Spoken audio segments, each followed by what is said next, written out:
নবী উলঙ্গ অবস্থায়, কারো পিছনে কারো শরীরে কোনো কাপড় থাকবে না, সবাই থাকবে উলঙ্গ।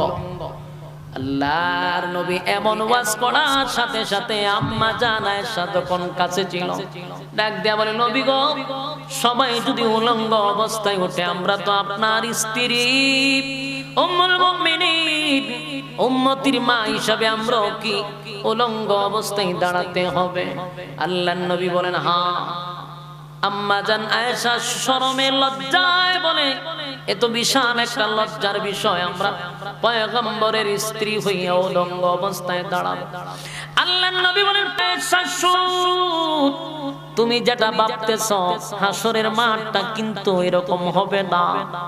আয়েশা গো, 50,000 বছর যে হাসরের মাঠে দাঁড়ায় থাকতে হবে, মানুষ উলঙ্গ অবস্থায় হাসরের মাঠে দাঁড়াবে, কিন্তু 50,000 বছরের ভিতরে একবারও তার নিজের শরীরের দিকে তাকাবে না। এটা এত একটা ভয়ানক, হাসরের মাঠ এত ভয়ানক, নিজের শরীরের দিকে 50,000 বছরের ভিতরে একবার তাকাবে না, অন্য মানুষের দিকে তাকাবে কখন? সেদিন কেউ কারো দিকে তাকাইবার সময় নাই, উপরের দিকে তাকায়া থাকবে, ভয়ে আতঙ্কে মানুষের কলিজা বাহির হয়ে যাবে, সেদিন কারো দিকে তাকাবার সময় নাই। যুবক ভাইরা আমার, তখন মানুষ তো কাদা মাটির নিচ থেকে বডি যখন গঠন হবে, জিবরাইল আলাইহিস সালাতু ওয়াস সালাম কে অর্ডার দিবে, সেদিন সর্বপ্রথম আল্লাহর হাবিবকে হাসরের মাটি দাঁড় করানোর জন্য। কিন্তু ঘটনা তো একটা ঘটে যাবে, জিবরাইল পাগল পাগল হইয়া নবীর রওজা তালাশ করবে।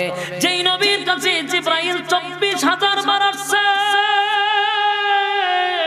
সেই জিবরাইল চতুর্দিকে নবীর রওজা তালাশ করবে, পাগলের মতো হয়ে যাবে, কিন্তু নবীর রওজা তালাশ করে পাবে না, পাগল পাগল হয়ে যাবে, নবীর রওজা পায় না। ঘটনা কি রে? নবীর রওজা কোথায় গেল? এবার তোমরা ইসরাফিল আলাইহিস সালাতু ওয়াস সালামের কাছে গিয়া বলবে, ইসরাফিল রে, তুই না সিংহায় ফুঁক দিয়া বাঁশি বাজায়া দিলি, তামাম পৃথিবীটারে তছনছ করে দিলি, এখন তো আমি নবীর রওজা তালাশ করে পাই না, আমি এখন নবীর উঠানোর দায়িত্ব আমার। হাসরের মাঠে সর্বপ্রথম হাবিবে কিবরিয়াকে আমার দাঁড় করাতে হবে, আমি এখন কেমনে দাঁড় করাই? নবীর রওজাই তো আমি তালাশ করে পাই না। ইসরাফিল কয়, আমি তো সিংহায় ফুঁক দেওয়ার পরে আমার আল্লাহ ধ্বংস কইরা দিছে, আমিও জানি না এখন কোথায় আছি।